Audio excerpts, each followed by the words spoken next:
Hi everyone, welcome to Sridhar CC. So this class will discuss the part 4 September month current affairs, which will carry the banking and economy related current affairs. So last class lo banking economy discuss chesam part 3. Now it is continuation. It will have the more economy related questions will be there here. Okay. See the first question. Around the nearly 30 or 32 questions are there. Let's see the first question. So what was the India's GDP growth rate in the first quarter of fiscal year 2023 and 24? So the రీసెంట్గా first quarter complete అయిపోయింది. Already second quarter కూడా complete అయింది. But what is the India's GDP growth rate as per the first quarter? So which is calculated by the Indian government only. So ఇది మన Indian government calculate చేసి release చేసిన report ఇది. As per the Indian government point of view, government of India point of view, the India GDP growth rate is 7.8%. Because India యొక్క GDP growth రేట్స్కి సంబంధించి questions ఫ్రీక్వెంట్గా ఈ మధ్యకాలంలో ఎగ్జామినేషన్స్లో రిపీట్ అవ్వట్లేదు. But let's see the అలాగే కొన్ని questions insert చేసాం ఇక్కడ. యాజ్ పర్ మూడీ ప్రకారం ఎంత ఉంది, as per the Fitch rating అంతా, then as per the RBI, Asian Development Bank, IMF point of వ్యూలో they maybe these questions will ask in the case of interviews. So ఇంటర్వ్యూస్లో అడిగినప్పుడు ఇలాంటి questions బేసిక్గా అడగడానికి స్కోప్ ఉంటుంది. ఆర్ ఏది rare కేసెస్లో ఈ క్వశ్చన్ ఏదైనా ఎగ్జామ్లో రావచ్చు. సరే, ఇండియా యొక్క జీడిపి గ్రోత్ రేట్ ఎంత అంటున్నారు? Which is as a first quarter which is 7.8%. అదే సెకండ్ క్వార్టర్కి వచ్చేటప్పటికి సెకండ్ క్వార్టర్ ఆల్రెడీ అది కూడా కంప్లీట్ అయిపోయింది కాబట్టి సెకండ్ క్వార్టర్ ఇండియా యొక్క జీడిపి గ్రోత్ రేట్ వచ్చి 6.1% ఉంది. అండ్ విచ్ ఈస్ ఆన్ మన ఆల్మోస్ట్ సెప్టెంబర్ మంత్లో second quarter, July, August, September second quarter కదా. సో అక్టోబర్ మంత్ ప్రకారం ఇండియా యొక్క GDP growth rate as per government 6.1% అండి. As the same way you can also know the few more GDP growth rates అండి. As per the Asian Development Bank ఎంత ఉంది? As per Asian Development bank రీసెంట్గా second quarter results వచ్చాయి. And you can say as per the second quarter result 2023-24, the Asian Development bank point of view, the India GDP growth rate is 6.3%. At the same way, World Bank is also saying India GDP growth rate is 6.3 చెప్తున్నారు. And RBI is saying India growth rate is 6.5% as per RBI. As per International Monetary Fund also it is 6.3% అండి. అంటే ఇప్పుడు మన India యొక్క growth rate అనేది 6 to 6.5%లో float అవుతుంది. అది government చెప్పినా కానీ as per Asian Development bank, world bank వాళ్ళు, ఐఎంఎఫ్ కానీ అలాగే ఆర్బీఐ వీళ్ళందరూ కూడా ఇండియా గ్రోత్ రేట్ని 6.3, 6.5గా చెప్పాడు. అంటే ఆల్మోస్ట్ 6 to 6.5లో మన ఇండియా యొక్క గ్రోత్ రేట్ అనేది current as per the recent data it is floating only. So this you can remember, this is the India's GDP growth rates only. Then so what is the meaning of GDP? So GDP అంటే gross domestic product అంటాం. Gross domestic product అంటే meaning ఏంటి? Gross అంటే total అంటాం.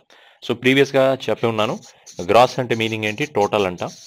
Domestic అంటే, domestic means what? With in the country. Within country, that is the meaning of domestic, that is within the boundary of a country అనొచ్చు. So the product means what you can say? Product means it is a combination of goods and services, and goods and services, because every goods and services can have some value. Goods and services కి కొంత value అయితే ఉంటుంది. కాబట్టి GDP అంటే ఏమనొచ్చు అంటే total value of goods and services, total value of goods and services produced within the boundary of a country in one financial year. అంటే financial year means April 1st నుంచి 31st March వరకు అంటాం. So April 1st నుంచి 31st March వరకు so ఇండియాలో ఎన్ని goods and సర్వీసెస్ని produce చేశారు, వాటి యొక్క వాల్యూ ఎంత. కాబట్టి total value of goods and services produced within the boundary of a country in one financial year. So ఇక్కడ ఇంకొక మాట చెప్పాలి, within the boundary of a country అంటే ఎవరెవరు ఉంటారు? That means who are doing the production in India. When is Indians are there as well as from foreigners also there. So in India, Indians also doing the productions and foreigners also doing the production. So kabatti it is a total value of goods and services produced by Indians and foreigners within the boundary of a country in one financial year. That is the meaning of gross domestic product. So ఈ వీళ్ళు previous base ఇయర్తో compare చేసినప్పుడు the base year meaning basically 2011తో 2023లో ఉన్న ప్రొడక్ట్ని వాల్యూని మనం కంపేర్ చేసినట్లయితే ఎంత పర్సంటేజ్ మన వాల్యూ పెరిగిందో అదే జీడిపి అవుతాం. సో 2011 మనకి సిపిఐ అలాగే హోల్సేల్ ప్రైస్ ఇండెక్స్కి బేస్ ఇయర్గా కన్సిడరేషన్ చేస్తాం. అప్పటి నుంచి ఇప్పటి వరకు అప్పుడున్న జీడిపి వాల్యూ ఎంత, ఇప్పుడున్న జీడిపి వాల్యూ ఎంత, ఆ రెండింటికి పర్సంటేజ్ మీరు కంపేర్ చేసినప్పుడు రెండింటిని కంపేర్ చేసి ఎంత పర్సంటేజ్ మన జీడిపి వాల్యూ ఈ సంవత్సరం రికార్డ్ అయిందో తెలుస్తుంది. కాబట్టి వాళ్ళు బేస్ ఇయర్తో కంపేర్ చేసినప్పుడు as per the first quarter ప్రకారం 7.8% మన గ్రోత్ రికార్డ్ అయింది, 7.8% గ్రోత్ వచ్చింది అన్నారు. సో అలాగే మనం వేరే సెకండ్ క్వార్టర్లో ఆర్బీ అవ్వచ్చు, ఆర్బీఐ 6.5 అంది, ఐఎంఎఫ్ 6.3 అన్నారు, world bank 6.3, Asian Development bank 6.3. వీళ్ళ గ్రోత్ రేట్ వీళ్ళు ఈ రకంగా రిలీజ్ చేయడం జరిగింది. Okay, so the answer is this one only. అలాగే మన ఇండియాలో జీడిపిని ఎన్ఎస్ఓ కూడా క్యాలిక్యులేట్ చేస్తుంది. That is called NSO, National Statistical Office అంటాం. So NSO which is under the regulations of Ministry of Statistics and Programme Implementation. NSO MOSPA అంటే Ministry of Statistics and Programme ఇంప్లిమెంటేషన్లో మీ కంట్రోల్లో ఉంటుంది అనమాట. That is this ministry regulations, the National Statistical Office will there. So the NSO will release a report is called as a CPI, consumer price index report ని national Statistical office వాళ్ళు release చేయడం జరుగుతుంది. సరే, next point will be say next question. Next one is what is the total GST collection in India by August 2023. August month లో India యొక్క GDP collection ఎంత? అలాగే August చూద్దాం, సెప్టెంబర్ అలాగే అక్టోబర్ మంత్, అలాగే ఈ 3 months యొక్క జీడిపి జిఎస్టీ కలెక్షన్ ఎంతో ఒకసారి అబ్జర్వ్ చేద్దాం. బికాస్ ఇంకా మన డిసెంబర్ మంత్ కి డేటా, నవంబర్ మంత్ యొక్క డేటా ఇంకా డిసెంబర్లో రిలీజ్ అవ్వలేదు. బిగెన్స్ ఇంకొక 1 week విత్ ఇన్ 4-5 days లో మనకి నవంబర్ యొక్క జిఎస్టీ కలెక్షన్ కూడా వస్తుంది. But as of now August month యొక్క జిఎస్టీ కలెక్షన్ ఎంత రికార్డ్ అయిందంటే విచ్ ఈస్ $1.54 trillion. అంటే 1,59,000 కోట్ల రూపాయలు జిఎస్టీ కలెక్షన్ ఆగస్ట్ మంత్ లో వచ్చింది. సరే, as the same way September month GST collection ఎంత అంటే 1.63 lakh crore, 1.63 lakhs crores, అంటే I mean 1.63 trillion rupees. In the month of October, the GST collection is 1.72 lakhs crores. That is 1.72 trillions. So ఇది ఇప్పటి వరకు ఉన్న GST collection. కానీ యాక్చువల్గా GST collection ఎక్కువ రికార్డ్ అయింది ఏ మంత్లో? హైయెస్ట్ జిఎస్టీ కలెక్షన్ రికార్డ్ అయింది మాత్రం that is April month. April 2023 the GST collection in the month of April is how much? Which is 1.87 lakh crore. That is 1.87 trillion rupees of GST collected. GST was collected in the month of April. So this is the highest GST collection ever till now. ఇప్పటి వరకు అంత GST collection అయింది April month లోనే 1.87 lakhs crores అనమాట. So okay, GST అంటే everyone will know that is called as a goods and service tax which was implemented in India on 1st of July. So 1st of July 2017. So GST was implemented. We can say 1st July is called as a GST డేగా celebrate చేస్తాం. Basically జిఎస్టీలో మనకి SGST అలాగే CGST ఉంటాయి, as well as IGST కూడా ఉంటుంది. IGST అంటే integrated GST అంటాం. SGST means state GST, CGST అంటే సెంట్రల్ జిఎస్టీ. సో బికాస్ ఒక ప్రోడక్ట్ని ఒక స్టేట్లో ప్రిపేర్ చేసి అదే ప్రోడక్ట్లో అదే స్టేట్లో అమ్మినట్లయితే మనకి టోటల్ జిఎస్టీలో half of the GST central గవర్నమెంట్కి, half of the GST state గవర్నమెంట్కి వెళుతుంది. ఫర్ ఎగ్జాంపుల్, ఒక ప్రోడక్ట్ని మీరు తెలంగాణలో ప్రిపేర్ చేసి తెలంగాణలో అమ్మామనుకుందాం. ఇప్పుడు జిఎస్టీ మొత్తం 5% అయితే 2.5% సిజిఎస్టీ ఉంటుంది, అలాగే ఇంకొక 2.5% ఎస్జిఎస్టీ ఉంటుంది అనమాట. అలా కాకుండా ఒక ప్రోడక్ట్ని ఒక స్టేట్లో ప్రిపేర్ చేసి వేరే స్టేట్లో అమ్మినట్లయితే, సో ఇంటర్ స్టేట్స్ అనమాట, one product was manufactured in one state and selling in another state, the total GST is there. Total 5, for example 5% of GST is there. The total 5% will collected by central government only. Here the state government is not getting any share. అర్థమైంది కదా? ఒక ప్రోడక్ట్ని ఒక స్టేట్లో prepare చేసి అదే స్టేట్లో అమ్మితే సెంట్రల్ గవర్నమెంట్కి half of the GST, state గవర్నమెంట్కి హాఫ్ జిఎస్టీ. అలా కాకుండా ఒక ప్రోడక్ట్ని ఒక స్టేట్లో ప్రిపేర్ చేసి వేరే స్టేట్లో అమ్మినట్లయితే మొత్తం జిఎస్టీ ఎంతైతే ఉందో అదంతా సెంట్రల్ గవర్నమెంటే తీసుకుంటుంది. దాన్ని మనం ఐజిఎస్టీ అంటాం, అంటే ఇంటిగ్రేటెడ్ జిఎస్టీ కిందకి కన్సిడర్ చేస్తాం. సో ఫైనల్గా ఇది మన August month, September month, October month యొక్క జిఎస్టీ కలెక్షన్ రికార్డ్ అనమాట. సో హైయెస్ట్ జిఎస్టీ కలెక్షన్ అయితే మాత్రం ఏప్రిల్ 2023లో జరిగింది. Okay, now which of the following organisation has partnered with Indian Railways for faster deliveries? ఏ ఆర్గనైజేషన్ రీసెంట్ గా మన ఇండియన్ రైల్వేస్ తో కలిసి ఒక ఒప్పందం చేసుకుంది? ఎందుకంటే ఫాస్టెస్ట్ డెలివరీ అనమాట, ఫాస్టెస్ట్ కొరియర్ సర్వీసెస్, కొరియర్స్ ని డెలివరీ చేయడం కోసం ఎవరితో కొలాబరేట్ అయింది? మన ఏ కంపెనీ వాళ్ళు కొలాబరేట్ అయ్యారంటే మన ఇండియన్ పోస్టల్ తో, దట్ ఈస్ అమెజాన్ అలాగే Indian postal service. So the answer వచ్చి A and B. So which of the following organisation has partnered with Indian Railways? That is Amazon అలాగే Indian postal service. వీళ్ళిద్దరూ కలిసి Indian railways తో ఒక ఒప్పందం చేసుకున్నారు. ఎందుకంటే అంటే డెలివరీస్ ని చాలా ఫాస్ట్ గా చేయడం కోసం అనమాట. I mean courier parcel services ని ఫాస్టెస్ట్ డెలివరీ. అలాగే వీళ్ళు అమెజాన్ వాళ్ళు ఒక ప్లాన్ చేస్తున్నారు.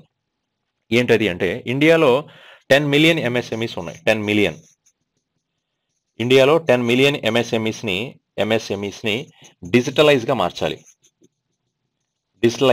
డిజిటలైజ్ చేయాలి. అండ్ ఇండియాలో 10 million ఎంఎస్ఎంఈస్ అంటే 1 కోటి ఎంఎస్ఎంఈస్ ని డిజిటలైజేషన్ చేయాలి. అలాగే 20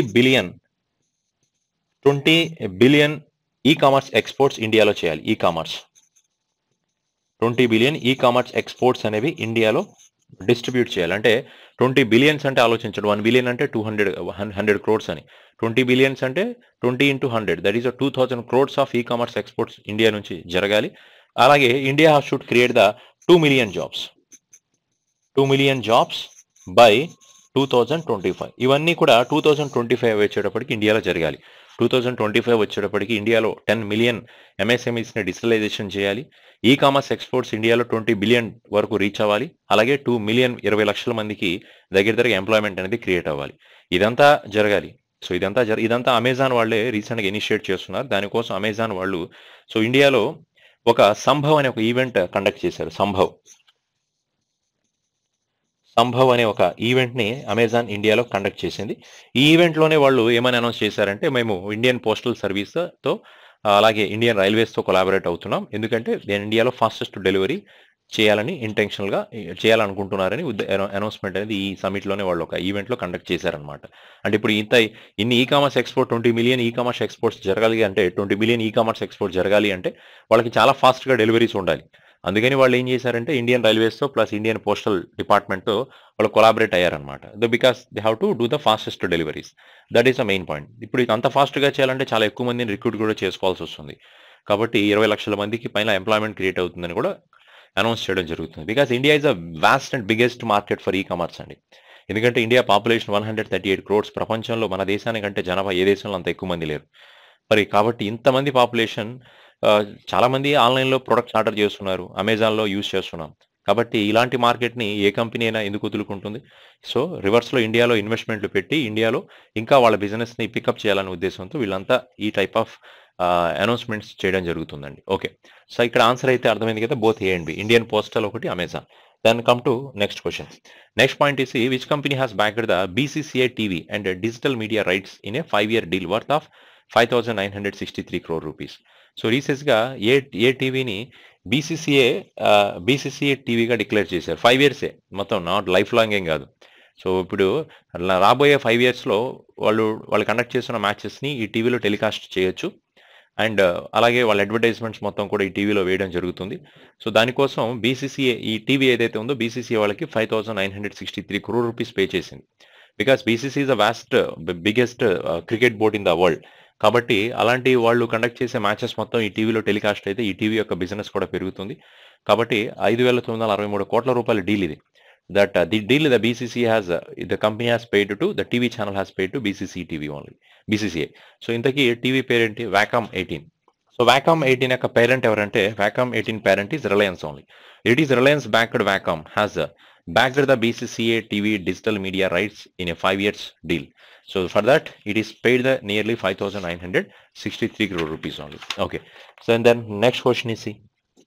next one, Moody has raised the India's GDP forecast. So 2023లో మొన్న రీసెంట్గా మూడీ వాళ్ళ ప్రకారం ఇండియా యొక్క జీడిపి గ్రోత్ రేట్ ఎంత అంటున్నారు. They side India growth rate is వచ్చి 6.3% అండి, 6.7%, 6.7%. ఎర్లియర్ వీళ్ళు 5.5 అనే చెప్పారు. అంటే ఇంతకు ముందు అనమాట, starting of the year they side India growth is 5.5%, but recently after came the first quarter they announced India growth is how much? For 6.7%. అలాగే దే ఆర్ సేయింగ్ దట్ 2024లో యాజ్ పర్ ద మూడీ ప్రకారం India యొక్క growth rate వచ్చి 6.1% ఉంటుంది అంటున్నారు. అంటే రాబోయే time అనమాట. In 2024 India GDP growth rate will be 6.1%. This is the Moody. Moody is one of the foreign credit rating agency which will have the head office is belongs to is New York only. Moody అనేది ఒక foreign credit rating agency. ఎక్కడ ఉంది head office వచ్చి? న్యూయార్క్లో ఉంది. ఇది not only Moody, Fitch is also one more credit rating agency and S&P, Standard and Poor, వీళ్ళిద్దరూ కూడా ఫారెన్ క్రెడిట్ రేటింగ్ ఏజెన్సీసేనండి.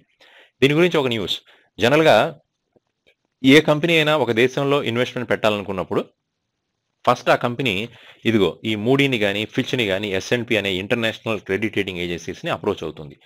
ఎందుకండి అంటే ఇప్పుడు నేను ఆ దేశంలో ఇన్వెస్ట్మెంట్ పెట్టాలనుకుంటున్నాను, so is that good for me అని అడుగుతారనమాట. అంటే ఆ దేశంలో పెట్టడం నాకు మంచిదేనా, I can get a good ప్రాఫిట్సా, నాకు మంచి ప్రాఫిట్లు వస్తాయి అక్కడ, ఆ మార్కెట్ ఎలా ఉంది, ఆ కంట్రీ యొక్క మార్కెట్ బాగుందా లేదా, ఇవన్నీ ఎంక్వైరీ చేస్తారు. అంతే కదా, ఎవరన్నా జస్ట్ ఒక ఇన్వెస్ట్మెంట్ పెట్టేటప్పుడు ఆ ప్లేస్ గురించి కానీ ఎంక్వైరీ కామన్గా చేస్తాం. అలాంటిది వీళ్ళు కూడా వీళ్ళు ఎంక్వైరీ చేయడానికి ఎవరిని అడుగుతారంటే ఒక ఇంటర్నేషనల్ క్రెడిట్ ఏజెన్సీస్ని రిపోర్ట్ అడుగుతారు. ఆ దేశంలో నేను పెట్టొచ్చా అని. వీళ్ళు కనుక క్లీన్ చిట్ ఇచ్చారనుకుందాం, okay that country is very good country with will have the good growth అంటే వీళ్ళు వెళ్ళి కొత్తగా అక్కడ ఆ దేశంలో ఇన్వెస్ట్మెంట్లు పెడతారు. అలాంటిది ఆఫ్రికాలో 55 దేశాలు ఉన్నాయి. ఆఫ్రికన్ యూనియన్ అంటారు దాన్ని, లేదా ఆఫ్రికన్ కాంటినెంట్ అంటాం. ఈ ఆఫ్రికన్ కాంటినెంట్లో ఏదైనా కంపెనీ వెళ్ళి ఇన్వెస్ట్మెంట్ పెట్టాలంటే ముందు వాళ్ళు వెళ్ళి వీళ్ళని అడుగుతున్నారు ఈ 3 ఆర్గనైజేషన్స్ని. వీళ్ళేమో ఆఫ్రికన్ యూనియన్ మీద నెగిటివ్ కామెంట్స్ కానీ నెగిటివ్ రిపోర్ట్ ఇస్తున్నారు. ఇచ్చేటప్పుడు ఎవరు కూడా ఆఫ్రికాలో ఇన్వెస్ట్మెంట్లు పెట్టడానికి ముందుకు రావట్లేదు. దానివల్ల Africa country it was become it one of the poorest కంట్రీగా కాంటినెంట్గా మారుతుంది. ఇన్వెస్ట్మెంట్లు అక్కడ ఉండట్లేదు. పీపుల్ చాలా ఇబ్బంది పడిపోతున్నారు. అక్కడ ఎంప్లాయ్మెంట్ ఏది క్రియేట్ అవ్వట్లా, పావర్టీ ఎక్కువైపోతుంది అనమాట. అందుకని ఆఫ్రికన్ యూనియన్ ఏం చేశారంటే why they people has approaching, ఇప్పుడు మా దేశాల గురించి వాళ్ళని అడగడం దేనికి, we are creating our own credit rating agency. మేమే ఆఫ్రికన్ యూనియన్ అనే ఒక క్రెడిట్ రేటింగ్ ఏజెన్సీస్ని క్రియేట్ చేస్తున్నాం, క్రెడిట్ రేటింగ్ ఏజెన్సీస్. సో ఇక్కడ నుంచి ఎవరన్నా మా దేశంలో ఇన్వెస్ట్మెంట్లు పెట్టాలంటే S&P పూర్ వాళ్ళని అప్రోచ్ అయ్యేదానికంటే కూడా ఆఫ్రికన్ యూనియన్ క్రెడిట్ రేటింగ్ ఏజెన్సీస్ని అప్రోచ్ అవ్వండి. వాళ్ళు మా దేశంలో ఏ దేశం గురించి రిపోర్ట్ క్లియర్గా ఇస్తారు.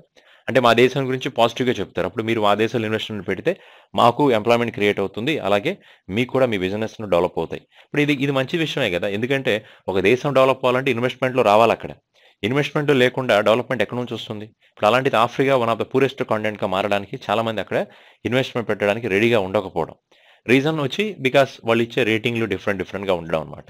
ఇప్పుడు ఆఫ్రికన్ యూనియన్ వాళ్ళే కొత్తగా ఒక ఏజెన్సీస్ని క్రియేట్ చేసుకుంటున్నారు. దానివల్ల ఎవరైనా ఇన్వెస్ట్మెంట్ పెట్టాలంటే ఆ రేటింగ్ ఏజెన్సీస్ని అప్రోచ్ అయితే వాళ్ళ దేశంలో ఏ ప్లేస్లో ఇన్వెస్ట్మెంట్ పెడితే బాగుంటుందో వాళ్ళు సజెస్ట్ చేస్తారు.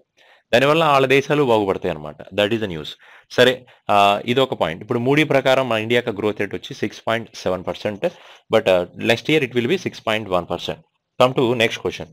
Next one is UPI transactions has cross dash billions mark in August మంత్లో యూపీఐ ట్రాన్సాక్షన్స్ ఎంత క్రాస్ అయ్యాయి, అలాగే సెప్టెంబర్లో ఎంత, అక్టోబర్లో ఎంత, అలాగే నవంబర్ మంత్లో కూడా ఈ మన యూపీఐ ట్రాన్సాక్షన్స్ ఎన్ని బిలియన్స్ని టచ్ చేసే చూద్దాం. ఎన్ని ట్రాన్సాక్షన్స్ జరిగాయి, వాటి యొక్క వర్త్ ఎంత అది కూడా చూద్దాం. Let's UPI transactions has crossed dash billion mark in August. So August మంత్లో UPI transactions 10 billion transactions cross అయ్యాయి. 10 బిలియన్ ట్రాన్సాక్షన్స్ క్రాస్ అయ్యాయి. What is the value of these 10 billion transactions? ఈ 10 బిలియన్ ట్రాన్సాక్షన్స్ యొక్క value ఎంత అంటే it is 1.57 lakh crore. 1.57 lakh crore. ఇది August మంత్లో data. అలాగే what about the September month UPI transactions? So UPI transactions or September month it is 10.56 billion transactions has happened. Transactions in 10.56 billion transactions.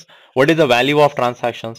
What is the value of this transaction? That is a 15.8 lakh crore. 15.8 lakh crore అన్నమాట. 15.8 లక్షల కోట్ల రూపాయల UPI value of transactions జరిగిన 10.56 billion transactions యొక్క value ఎంత అండి అంటే 15,80,000 కోట్ల రూపాయల ట్రాన్సాక్షన్ జరిగాయి. ఇది ఎప్పుడు? September month. అదే అక్టోబర్ మంత్లో మనకి ట్రాన్సాక్షన్స్ ఎన్ని వచ్చాయి? How many transactions happened? The transactions are, let's see, the total transactions is 11.4 billion transactions which is in the month of October. అలాగే value of, what is the value of the total transactions? The value is we can see 17.6 lakhs crores. 17.6 lakh crore అంటే 17,60,000 కోట్ల రూపాయల transactions అక్టోబర్లో జరిగాయి. అలాగే November month data కూడా చూద్దాం. November మంత్లో ఎన్ని ట్రాన్సాక్షన్స్ వచ్చాయి? How many transactions happened in the month of November? Between 11.24 billion transactions. అంటే అక్టోబర్తో కంపేర్ చేస్తే నవంబర్ మంత్లో ట్రాన్సాక్షన్స్ కొంచెం తగ్గాయి. అక్టోబర్లో అయితే 11.4 బిలియన్ ట్రాన్సాక్షన్స్ ఉన్నాయి, అంటే 11,40,000 కోట్ల ట్రాన్సాక్షన్ జరిగితే ఇక్కడ నవంబర్ మంత్లో ట్రాన్సాక్షన్స్ వచ్చేటప్పటికి 11,24,00,000 ట్రాన్సాక్షన్స్, 11,24,000 ట్రాన్సాక్షన్స్ జరిగాయి. అంటే అక్కడికి ఇక్కడికి దగ్గరగా ఒక 16,000 ట్రాన్సాక్షన్స్ తగ్గాయి. వాల్యూ ఎంత ఉందో చూద్దాం. నవంబర్ మంత్ యొక్క వాల్యూ అనేది, వాల్యూ అయితే 17 లక్షల కోట్లు దాటింది, but exact the value if means that is 17.40 lakh crore. అంటే 17,40,000 కోట్ల రూపాయల ట్రాన్సాక్షన్స్ జరిగాయి. సో అంటే ఫైనల్గా అక్టోబర్తో కంపేర్ చేస్తే నవంబర్లో యూపీఐ ట్రాన్సాక్షన్స్ తగ్గాయి, but it will be more than 17 lakhs crores. So ఖచ్చితంగా వాల్యూ అయితే 17 లక్షల కోట్లు పైనే ఉన్నాయి కదా. కాబట్టి అక్టోబర్ నవంబర్ మంత్లో the value of UPI transactions in the country which will crossed more than crossed more than 17 lakhs crores. So this is the news. So that is August month, September month, October month, అలాగే November month లో మన దేశం యొక్క UPI transactions అంటే ఇండియాలో UPI యొక్క range ఏ రకంగా ఉందో చూడండి. యూపీఐ ఫుల్ ఫామ్ ఏంటి? Unified payment interface is a full form of UPI which is launched by National Payment Corporation of India in 2006. By using UPI, you can send maximum 1 lakh rupee per day. Maximum 1 lakh rupee per day. రోజుకి యూపీఐని use చేసి ₹1,00,000 కంటే ఎక్కువ పంపించలేం. Everyone will know about this news. The next point should be see which platform has launched the Alt ID solution for enhanced online payment security. Recent గా ఏ card networking company వాళ్ళు alternative ఐడిని include చేశారు. ఎందుకంటే online payment లో full fledged security provide చేయడం కోసం. ఇప్పుడు దీనికి ఒక పాయింట్ చూద్దాం. ఇప్పుడు ఫర్ ఎగ్జాంపుల్ మీరు ఎప్పుడైనా ఫ్లిప్కార్ట్ అవ్వచ్చు లేదా అమెజాన్లో కానీ మీరు ఏదైనా ప్రోడక్ట్ని ఆర్డర్ చేస్తున్నప్పుడు మీకు 2 రకాలుగా మీరు ప్రోడక్ట్ బుక్ చేసుకోవచ్చు. ఒకటి డైరెక్ట్గా మీరు ఫ్లిప్కార్ట్లో లాగిన్ చేయాలి. ఈ అమెజాన్ సైట్స్లో లాగిన్ చేసి మీ అకౌంట్ నుంచి మీరు ఏం చేయొచ్చు అంటే ప్రోడక్ట్ని బుక్ చేసుకోవచ్చు. లాగిన్ చేసి ప్రోడక్ట్ని ఆర్డర్ చేయొచ్చు లేదా బుక్ చేయొచ్చు అనమాట. లేదంటే మీరు గెస్ట్గా లాగిన్ అవ్వచ్చు. గెస్ట్ అంటే no need to use your credentials. Just మీరు డైరెక్ట్గా అక్కడికి వెళ్ళి డైరెక్ట్గా ప్రోడక్ట్ని అక్కడ నుంచి సెలెక్ట్ చేసి వెళ్ళిపోవచ్చు అనమాట. అంటే మీరు మీ అకౌంట్ని లాగిన్ మీద క్లిక్ చేసి మీ యూజర్ ఐడి పాస్వర్డ్ని ఎంటర్ చేసి అమెజాన్లో మీకు ఒక అకౌంట్ క్రియేట్ చేసుకొని అమెజాన్లో మీ అకౌంట్లో నుంచి ఆర్డర్ చేయడం అనేది ఈ మెథడ్, లాగిన్ మెథడ్. అలా కాకుండా డైరెక్ట్గా no need to create any account in Amazon and Flipkart. Directly you can login. Directly you can go to the website and directly you can book the you can order the product. That is called as a guest product. That is called guest login అంటాం. Guest login అంటే మీరు login చేయరు, డైరెక్ట్గా site open చేస్తాం. మీ account ఏం create చేయాల్సిన పని లేదు, డైరెక్ట్గా వెళ్ళి ప్రొడక్ట్ని ఆర్డర్ చేసి బుక్ చేస్తాం. ఇది guest booking of the product అంటాం. గెస్ట్ బుకింగ్ లేదా గెస్ట్ ఆర్డరింగ్. ఇప్పుడు ఈ కేసెస్లో ఏమవుతుందంటే ఇంతకుముందు మీరు లాగిన్ చేసి ప్రొడక్ట్ని ఆర్డర్ చేసేటప్పుడు ఆల్రెడీ మీ క్రెడిట్ కార్డ్ డీటెయిల్స్ కానీ డెబిట్ కార్డ్ కానీ మీ ఇంటర్నెట్ బ్యాంకింగ్ డీటెయిల్స్ అక్కడ ఎంటర్ చేస్తాం పే చేయడం కోసం. డిఫాల్ట్గా మీ డీటెయిల్స్ అంతా మీ అకౌంట్లో సేవ్ అయిపోయి ఉంటాయి. ఇంతకుముందు ఆర్బీఐ ఏం చేసిందంటే ఇలా సేవ్ అవ్వకూడదు, సేవ్ చేయండి ఓకే కానీ బట్ ఆ డేటాని యాస్టీస్గా వాళ్ళ క్రెడెన్షియల్స్ ఎలా అయితే ఉంటే అలా సేవ్ చేయకండి. ఇప్పుడు మీరు అతని పాస్వర్డ్ కానీ యూజర్ ఐడి కానీ ఎంటర్ చేసినప్పుడు అది అందరికి ఎవరికైనా అది కనబడకూడదు. అంటే మీరు దాన్ని ఏం చేస్తారంటే ఎన్క్రిప్ట్ చేయండి. లైక్ ఏ స్టార్ హ్యాష్ మార్కుల్లో అతని డేటా మొత్తాన్ని హైడ్ చేసి ఉంచండి. దానివల్ల కస్టమర్కి సెక్యూరిటీ ఉంటుందని ఇంతకుముందు ఆర్బీఐ అనౌన్స్ చేసింది. అన్ని ఈ కామర్స్ సైట్స్ అదే ఫాలో అవుతున్నాయి. కానీ ఇంకొక మాట కూడా చెప్పింది. ఇప్పుడు మొన్న రీసెంట్ వచ్చిన సర్క్యులర్ ప్రకారం ఎవరైతే గెస్ట్గా లాగిన్ చేస్తారో, గెస్ట్గా అంటే no need to they are not going through account opening of account, directly they are ordering. అలాంటి కేసెస్లో కూడా వాళ్ళ డీటెయిల్స్ సేవ్ అయి ఉంటున్నాయి. అలాంటి కేసెస్లో వాళ్ళు ఏమంటున్నారంటే ఇది చాలా ఆన్లైన్ సెక్యూరిటీ బ్రీచెస్ అవుతాయి, చాలా మంది ఈ డేటాని సైబర్ క్రైమ్ చేస్తారు. కాబట్టి దీన్ని మీరు ఏం చేస్తారంటే గెస్ట్గా లాగిన్ అయినప్పుడు కూడా వాళ్ళ డేటాని ఒక ఆల్ట్ ఐడిగా మార్చండి. వాళ్ళ క్రెడెన్షియల్స్ ఏవైతే ఉన్నాయో వాళ్ళ యూజర్ ఐడీస్ కానీ పాస్వర్డ్స్ కానీ వాటిని ఆల్ట్ ఐడిగా క్రియేట్ చేయండి. ఆల్ట్ ఐడి అంటే ఆల్టర్నేటివ్ అనమాట. ఆల్ట్ ఐడి అంటే దీనికి కనబడకూడదు. ఆ డేటా మనం యాస్టేజ్గా మనం చూస్తే ఆ పాస్వర్డ్ మనకు తెలియకూడదు అనమాట. తెలియకుండా ఉండాలంటే దాన్ని కూడా ఒక ఎన్క్రిప్ట్ కీగా మార్చాలి, ఎన్క్రిప్షన్ చేయాలి. ఇంతకుముందు అది అకౌంట్ లాగిన్లోనే ఉండేది, ఇక నుంచి అది గెస్ట్ అకౌంట్లో కూడా ఈ మెథడ్ని ఇంట్రడ్యూస్ చేశారు. ఎందుకంటే మన డేటా వేరే వాళ్ళకి తెలిస్తే డేటా బ్రీచ్ ప్రాబ్లం అయిపోతుంది. అదొక ఇన్సెక్యూరిటీ సెక్యూరిటీ బ్రీచెస్ అవుతాయి అనమాట. అందుకని వీళ్ళు ఏం చేశారంటే గెస్ట్ అకౌంట్లో కూడా ఒక ఎన్క్రిప్టెడ్ ఐడిని క్రియేట్ చేసి పెట్టండి. వాళ్ళ డేటా మొత్తం ఏదైతే క్రెడిట్ కార్డ్ డీటెయిల్స్ ఎంటర్ చేశారో అదంతా ఎవరికి కూడా కనబడకూడదు. అంటే అదొక ఎన్క్రిప్ట్ ఫామ్లో ఉండాలి అని కొత్త అనౌన్స్మెంట్ చేశారు. సో ఇంతకీ ఏ కంపెనీ వాళ్ళు ఈ కొత్త సర్వీస్ని లాంచ్ చేశారంటే which is master card. Master card is one of the payment gateway company which is a card issuer. Mastercard, Visa, Mastro, these are the card issuers only. Okay, so then move on to the next question. Next question is the Competition Commission of India has approved the merger of Dash with Air India and also allowed the Singapore Airlines to acquire the 25.1% stake in the former national carrier. So recent గా Competition Commission of India వాళ్ళు approval ఇచ్చారు. దేనికంటే అంటే Air India company మన airlines అనమాట, Tata airlines this one Air ఇండియాతో ఇంకొక company merge అవుతుంది. మెర్జ్ అయిన తర్వాత ఆ కంపెనీలో సింగపూర్ ఎయిర్లైన్స్ యొక్క షేరు 21.1 ఉంటుంది, 25.1. రిమైనింగ్ ఆ 74.9% షేర్ అంతా ఎయిర్ ఇండియా కంపెనీ షేరే ఉంటుంది. ఈ అనౌన్స్మెంట్ రీసెంట్గా కాంపిటీషన్ కమిషన్ ఆఫ్ ఇండియా వాళ్ళు చేశారు. ఇంతకీ ఎయిర్ ఇండియాలో మెర్జ్ అవ్వబోతున్న కంపెనీ ఇది. Which of the company is going to merge with Air India? That is Vistara. So Vistara అనమాట. So you can have to know the point.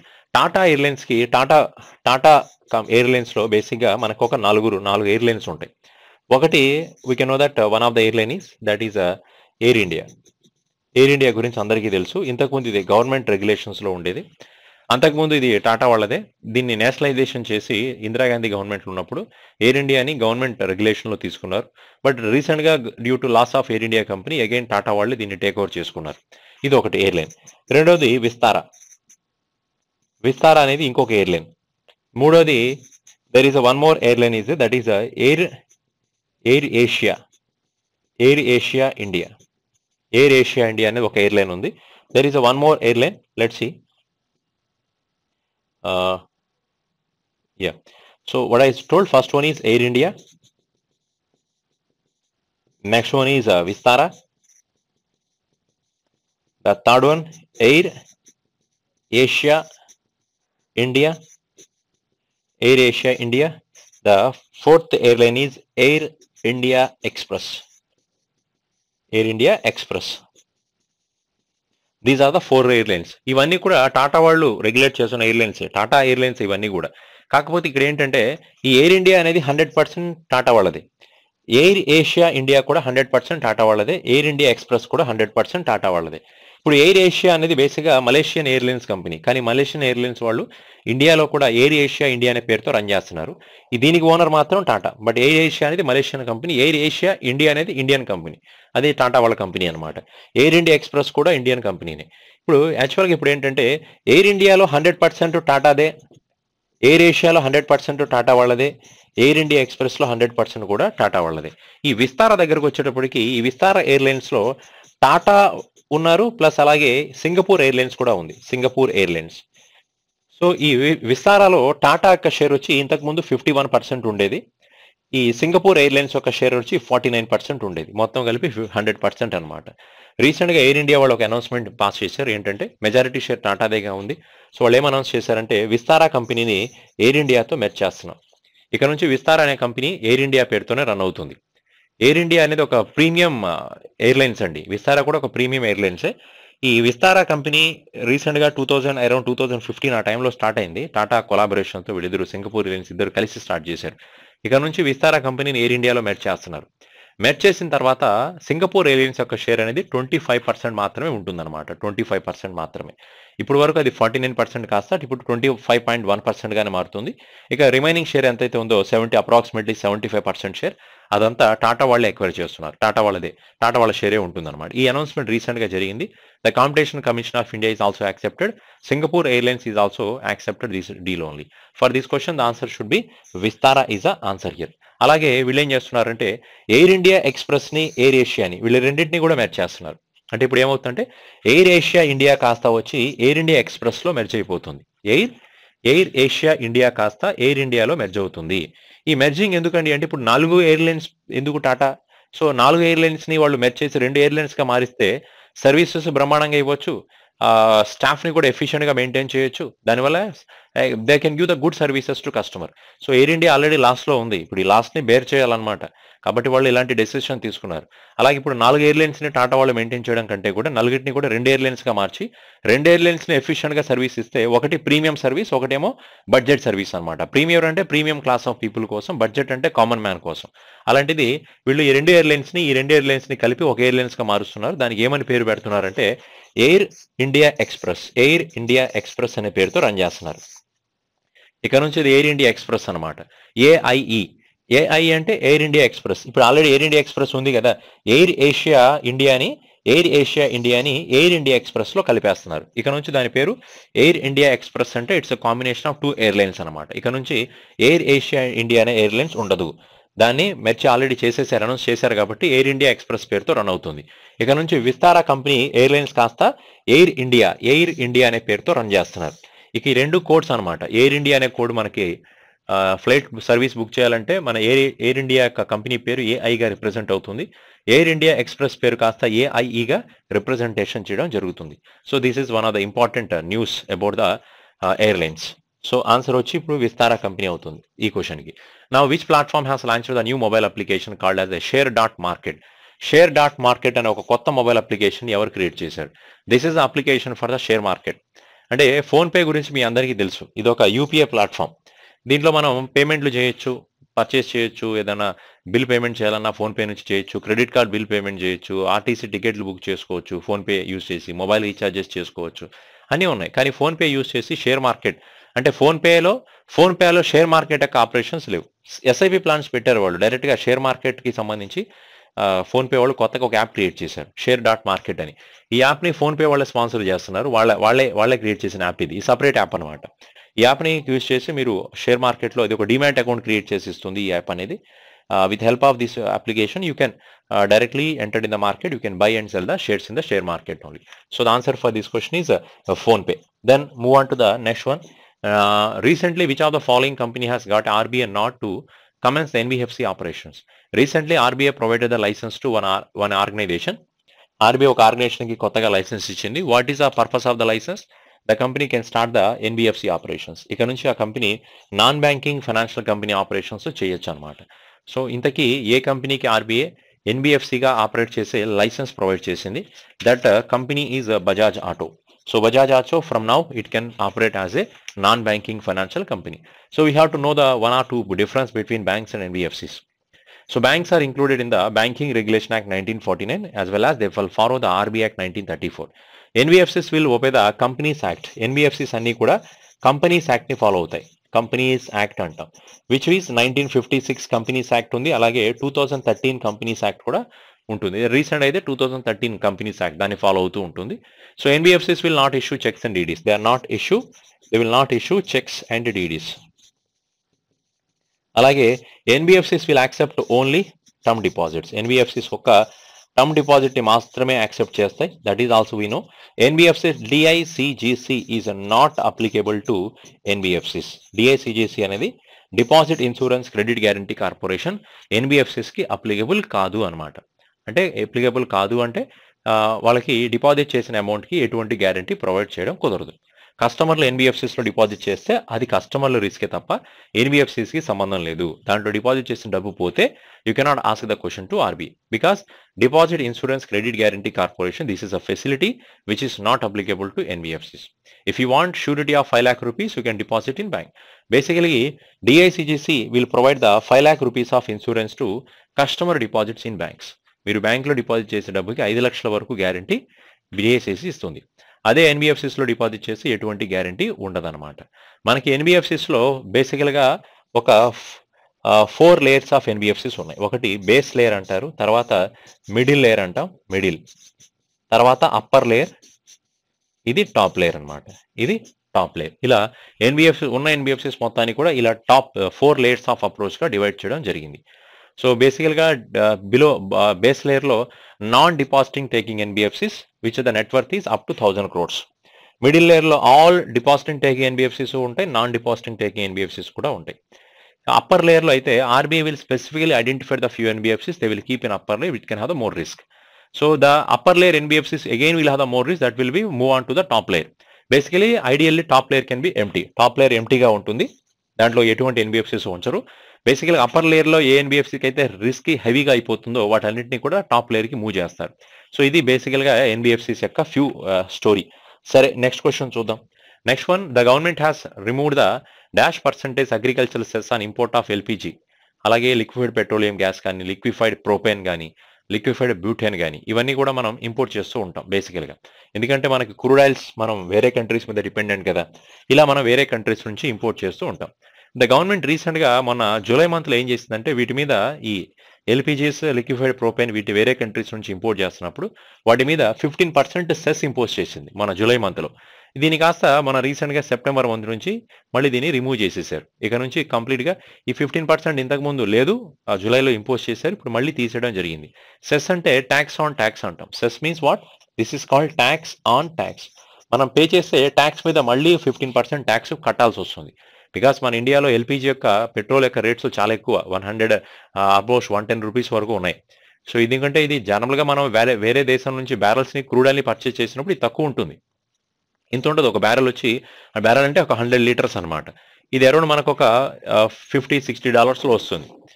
So బ్యారలే అంత తక్కువకి వస్తున్నప్పుడు మన ఇండియాలో అది ఇండియాకి వచ్చి స్టేట్ గవర్నమెంట్ దాని మీద ఇంపోర్ట్ ట్యాక్స్ వేసి, central government tax import tax వేసి, తర్వాత స్టేట్ గవర్నమెంట్ వాళ్ళు ఇంపోర్ట్ డ్యూటీ ట్యాక్స్ ఇవన్నీ వేస్తే మళ్ళీ అది వేసింది కాక మళ్ళీ దీని మీద ఒక 15% సెస్ అన్నారు. ఇప్పుడు ఫైనల్గా ఇది ఒక 1 or 2 months అంటే okay, but it is long రన్నింగ్లో ఉన్నప్పుడు మళ్ళీ పెట్రోల్ రేట్లు పెరిగిపోతాయి.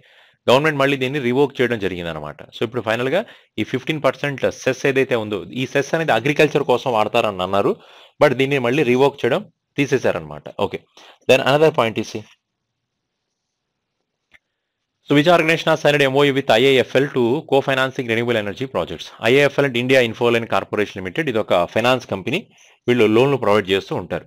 సో ఈ ఆర్గనైజేషన్తో కలిసి ఎవరు ఒప్పందం చేసుకున్నారు? రీజన్ ఏంటంటే మన దేశంలో రెన్యూబుల్ ఎనర్జీ ప్రాజెక్ట్స్ ఏవైతే ఉన్నాయో, సోలార్ ఎనర్జీ ప్రాజెక్ట్స్ కానీ విండ్ ఎనర్జీ ప్రాజెక్ట్స్ ఏవైతే ఉన్నాయో వాటికి ఫైనాన్షియల్గా లోన్ ఇవ్వాలి, వాళ్ళకి ఫైనాన్షియల్ సపోర్ట్ చేయాలి ఆ ప్రాజెక్టులకి. అందుకోసం మన Indian Renewable Energy Development Agency, which is one of the Miniratna company of India, having the head office is New Delhi.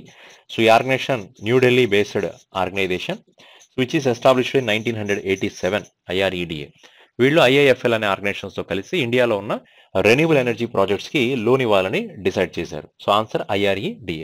Next question చూడండి. Which e-commerce platform e-commerce plan to invest $3 million in nature based projects in India? So ఎవరు మన ఇండియాలో ఏ e commerce company వాళ్ళు ఇండియాలో 3 million invest చేస్తామని చెప్పి decide చేశారు? అంటే nature based, for sustainability projects, for maintaining the good environment in the country. Nature development project అనవచ్చు, నేచర్ బేస్డ్ ప్రాజెక్ట్ అండి. Again the answer is Amazon. So Amazon Indian postal వాళ్ళతో కలిసి, Indian రైల్వేస్తో కలిసి fastest delivery సంబంధించి services start చేసింది. అలాగే nature based projects కోసం వాళ్ళు $3 million ఆఫ్ మనీని ఇన్వెస్ట్మెంట్ చేస్తున్నారు.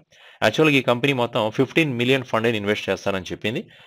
For total Asia Pacific nature based project ఎంత మొత్తం $15 million. దాంట్లో ఇప్పుడు $3 million ఫస్ట్గా అనౌన్స్ చేయడం జరిగిందనమాట. సరే, నెక్స్ట్ క్వశ్చన్ చూడండి. మనకి రీసెంట్గా 2022 ఏషియన్ గేమ్స్ జరిగాయి. 2022 ఏషియన్ గేమ్స్ కోవిడ్ వల్ల పోస్ట్ పోన్ అయ్యి 2023లో చైనాలో హాంగ్జూ అనే ప్లేస్లో జరిగాయి. సో ఈ గేమ్లో ఈ ఏషియన్ గేమ్స్ని మన ఇండియన్ టీమ్ మెంబర్స్ ఎవరైతే ఉన్నారో వాళ్ళకి అఫీషియల్గా ఎవరు స్పాన్సర్గా ఉన్నారు? Which company has given the sponsorship for Asian Games Indian athletes from India? That is Amul, ఒక మిల్క్ డైరీ కంపెనీ. వీళ్ళు ఏషియన్ గేమ్స్కి స్పాన్సర్ చేశారు. ఏషియన్ గేమ్స్ అంటే మన ఇండియన్ ప్లేయర్ని స్పాన్సర్ చేశారు. మన ఇండియన్ ప్లేయర్స్కి అయిన ఖర్చు మొత్తం కూడా వీళ్ళే పెట్టుకున్నారు, అమూల్ అనమాట. దట్ ఈస్ ఏషియన్ గేమ్స్ అనేది ఒక మల్టీ స్పోర్ట్స్ ఈవెంట్. దీంట్లో అన్ని గేమ్స్ ఉంటాయి, మన లైక్ ఒలింపిక్స్ టైప్ అనమాట. ఈవెన్ క్రికెట్ కూడా ఉంటుంది ఏషియన్ గేమ్స్లో. రీసెంట్గా ఏషియన్ గేమ్స్ క్రికెట్లో ఇండియా ఆఫ్ఘనిస్తాన్ కంట్రీ మీద గెలవడం జరిగింది. సో ఏషియన్ గేమ్స్ యొక్క కప్పు మన రీసెంట్గా మనకే వచ్చింది. సో మొత్తం ఓవరాల్గా ఏషియన్ గేమ్స్లో ఇండియా ఏ ప్లేస్లో ఉంది అంటే India is in 4th place. ఇది జరిగింది 19th ఏషియన్ గేమ్స్ అండి. 19th ఏషియన్ గేమ్స్ మొన్న సెప్టెంబర్ 25 నుంచి అక్టోబర్ 13-15 వరకు జరిగాయి. సో ఇండియా ఏ ప్లేస్లో ఉంది అంటే 4th placeలో ఉంది. So India has reached the total how many medals? ఇండియాకి ఎన్ని మెడల్స్ వచ్చాయో తెలుసా? 107 మెడల్స్ వచ్చాయి. దీంట్లో గోల్డ్ మెడల్స్ వచ్చి, that is gold medals 28 gold medals ఉన్నాయి. సిల్వర్ అయితే 38 ఉన్నాయి. బ్రాంజ్ మెడల్స్ అయితే 41. ఇది మన ఇండియా యొక్క రికార్డ్ అనమాట. మరి ఫస్ట్ 3 ప్లేసెస్లో ఉన్న దేశాలు ఏవి? ఫస్ట్ ప్లేస్లో obviously the answer is China ఉంది ఫస్ట్ ప్లేస్లో. సెకండ్ ప్లేస్లో జపాన్ కంట్రీ సెకండ్ ప్లేస్లో ఉంది. అండ్ థర్డ్ ప్లేస్లో సౌత్ కొరియా కంట్రీ వాళ్ళు ఉన్నారండి, సౌత్ కొరియా. సో చైనా మొత్తం ఓవరాల్గా ఎన్ని మెడల్స్ గెలుచుకుంది అంటే China has won the 383 medals అండి, టాప్ అనమాట. Japan country 188 medals. So next one వచ్చి South Korea, approximately it is won the 190 medals. అంటే సౌత్ కొరియా కంటే జపాన్ ఎక్కువ గోల్డ్ మెడల్స్ గెలుచుకుంది. అందుకని జపాన్ సెకండ్ ప్లేస్లో, South Korea it depends upon the gold medals base చేస్తారు ఇక్కడ ఎక్కువగా. చైనా కంట్రీ 383 మెడల్స్లో తనకు గోల్డ్ మెడల్సే వచ్చాయి, approximately 201 gold medals. Silver medals ఎన్ని వచ్చాయి చైనాకి? 111 సిల్వర్ మెడల్స్ ఉన్నాయి. బ్రాంజ్ మెడల్స్ అయితే చైనాకి 71 బ్రాంజ్ మెడల్స్ వరకు ఉన్నాయి. కానీ ఎక్కువ సౌత్ కొరియాతో కంపేర్ చేస్తే జపాన్కి ఎక్కువ గోల్డ్ మెడల్స్ వచ్చాయి కాబట్టి జపాన్ సెకండ్ ప్లేస్లో, సౌత్ కొరియాని థర్డ్ ప్లేస్లో పెట్టారు. బట్ ఓవరాల్గా మాట్లాడితే మన ఇండియా ఏ ప్లేస్లో ఉంది? 4th ప్లేస్లో ఉంది. ఏషియన్ క్రికెట్లో ఎవరు గెలిచారంటే ఇండియా గెలిచింది. ఎవరి మీద? ఆఫ్ఘనిస్తాన్ కంట్రీ మీద. ఇది ఒక న్యూస్. అలాగే 2026 4 years ఒకసారి జరుగుతాయి మన ఏషియన్ గేమ్స్. 2026లో 20th ఏషియన్ గేమ్స్ ఉన్నాయి. దీన్ని జపాన్ కంట్రీ వాళ్ళు కండక్ట్ చేయబోతున్నారు. అలాగే 2030లో దోహాలో జరగబోతున్నాయి, which is Qatar. So 21st Asian games వచ్చి 2030లో ఖతర్లో కండక్ట్ చేయబోతుంది. Qatar means which is Qatar capital is where, that is Doha. Doha అనేది ఖతర్ యొక్క క్యాపిటల్ కదా, అక్కడ 2030లో జరగబోతున్నాయి అనమాట. ఓకే, నగోయా జపాన్లో అయితే ఆచి నగోయా అనే ఒక ప్లేస్ ఉంది. Aichi Nagoya which is a place in Japan. అక్కడ 2026 ఏషియన్ గేమ్స్ జరుగుతున్నాయి అనమాట. Okay, so this is one of the news. Then next question is the Jal Jeevan Mission has reached the dash crore rural household tap connections. Jal Jeevan Mission recent గా ఇది ఎప్పుడు recent ఏం కాదు. Jal Jeevan Mission 2019 August 15 celebrations లో నరేంద్ర మోదీ గారు దీని గురించి announce చేశారు. జల్ జీవన్ మిషన్ అంటే drinking water tap connections provide the every who are the households are there in the country. Every rural household people will get a tap connections. ప్రతి rural areas లో ప్రతి గ్రామాల్లో ఉన్న ప్రతి ఇంటికి కూడా డ్రింకింగ్ వాటర్ ట్యాప్ కనెక్షన్స్ ని provide చేయాలి. అది జల్ జీవన్ మిషన్ యొక్క మెయిన్ టార్గెట్. ఇప్పటి వరకు ఎన్ని కోట్ల మందికి, ఎన్ని కోట్ల ఇళ్లకి వీళ్ళు ఈ ట్యాప్ కనెక్షన్స్ సక్సెస్ఫుల్ గా కంప్లీట్ చేశారంటే that is 13 crore people, 13 crore households will get tap connections. ఇప్పుడు 100% ట్యాప్ కనెక్షన్స్ కంప్లీట్ చేసిన స్టేట్స్ ఏవి? 100% ట్యాప్ కనెక్షన్స్ ఏ స్టేట్స్ లో కంప్లీట్ అయ్యాయి? The total 100% tap connections distribute చేసిన స్టేట్స్ వచ్చి ఇప్పటి వరకు 6 స్టేట్స్ ఉన్నాయి. There are total how many states are there? 6 states అండి. దాంట్లో ఫస్ట్ తెలంగాణ స్టేట్ ఒకటి, తర్వాత గోవా. Telangana, Goa first states. ఇవన్నీ 100% ట్యాప్ కనెక్షన్స్ కంప్లీట్ చేశారు. So after that that is Haryana state is also there, Haryana. And next one వచ్చి గుజరాత్ స్టేట్ ఉంది, హర్యానా ఒకటి, గుజరాత్ ఒకటి. దెన్ నెక్స్ట్ వన్ పంజాబ్ ఒకటి, అలాగే హిమాచల్ ప్రదేశ్. ఇవన్నీ స్టేట్స్ అనమాట, top 6 states 100% drinking water connections. అదే యూటీస్ లో అయితే you can say the point for the UTs, Puducherry ఒకటి. The next one is D అంటే దాద్రా నగర్ హవేలీ అంటాం. అలాగే దాద్రా నగర్ హవేలీ అండ్ డామన్ అండ్ డయ్యూ. ఎందుకంటే డామన్ అండ్ డయ్యూని, దాద్రా నగర్ హవేలీని ఒకే యూటీగా డిక్లేర్ చేశారుగా. తర్వాత the next one ANN, Andaman and Nicobar islands. Andaman and Nicobar ఈ 3 యూటీస్ లో 100% drinking water tap connections plus 100% tap connection states అయితే తెలంగాణ, గోవా, హర్యానా, గుజరాత్, పంజాబ్ అండ్ హిమాచల్ ప్రదేశ్. బేసిక్గా ఇంతకుముందు తెలంగాణ స్టేట్లో మిషన్ భగీరథ అనే ఒక ప్రోగ్రామ్ ఉంది. సో మొన్న మిషన్ భగీరథ తెలంగాణలో సక్సెస్ఫుల్ ప్రోగ్రామ్ ఇది. సో ఈ ప్రోగ్రామ్ ని ఇంటెన్షనల్ గా ఇన్స్పైర్ అయ్యే సెంట్రల్ గవర్నమెంట్ వాళ్ళు జల్ జీవన్ మిషన్ ని లాంచ్ చేశారు. యాక్చువల్లీ ఫస్ట్ ఈ కాన్సెప్ట్ తెలంగాణ స్టేట్ లోనే వచ్చింది. సో తెలంగాణలో 100% ట్యాప్ కనెక్షన్స్ వచ్చాయి. దీన్ని బేస్ చేసే దెన్ తర్వాత వాళ్ళు జల్ జీవన్ మిషన్ అనే ప్రాజెక్ట్ ని సెంట్రల్ గవర్నమెంట్ 2019 లో ఆల్ ఓవర్ ఇండియా ఇంప్లిమెంట్ చేసింది. ఇప్పుడు వరకు 13 crore పీపుల్ కి ఈ ప్రాజెక్ట్ సక్సెస్ అయింది. Before 2019 only 3 crore drinking water connections are there in the country. Now it is increases to 13 crores. So this is one of the greatest milestone Indian government has achieved. Next question. So which of the following has entered into the MOU in the field of short range air defense system? So ఏ company వాళ్ళు recent గా short range air defence system కి సంబంధించి ఒక collaboration చేసుకున్నారు. So which of the following has entered in MOU with short range air defence system? The both A and B. That answer is Bharat Electronics Limited ఒకటి, Israel Aerospace Industries. So answer వచ్చి both A and B అవుతుంది. సో వీళ్ళిద్దరూ కలిసి ఈ project ని implement చేయబోతున్నారు.